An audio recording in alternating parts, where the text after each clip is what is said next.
You guys already know what an introvert, extrovert, or an ambivert is. You must have come across those animated videos on YouTube, read some blog on the internet, or came across reels on Instagram.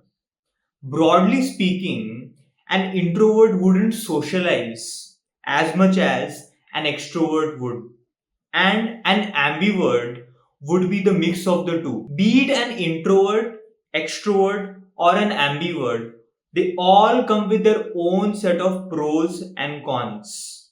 An extrovert typically wouldn't be afraid to communicate with others, meaning would be good at socializing. Having said that, inviting too many people into one's life could lead to higher number of conflicts. Yes, this has the benefits of networking and not ending up lonely.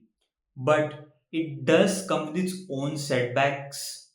With so many people around, the possibilities of distractions are on a higher side, especially when one is trying to focus on one goal, be it in their careers or private lives. Although an extrovert is more open to make mistakes and has less fear of embarrassing themselves compared to others. As discussed earlier, being an extrovert includes social skills and communication skills, meaning inviting a lot of distractions into your life.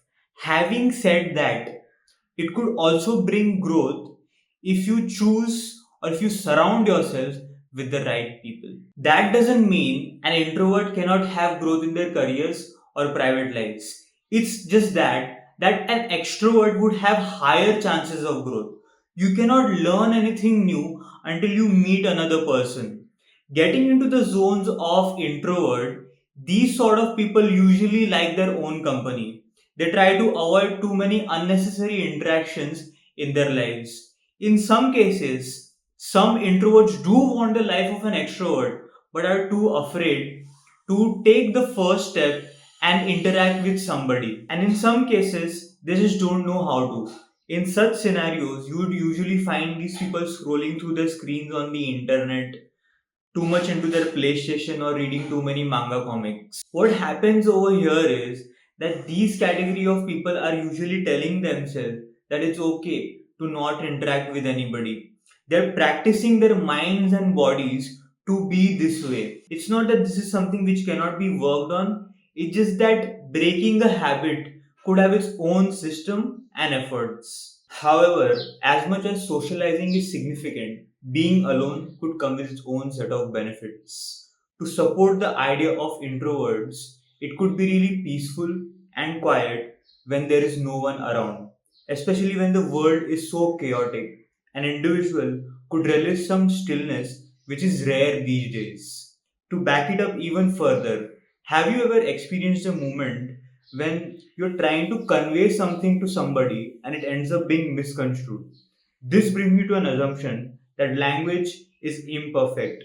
After all, it's a man made creation and humans cannot be flawless. For these particular reasons, introverts could prefer some alone time rather than some interaction.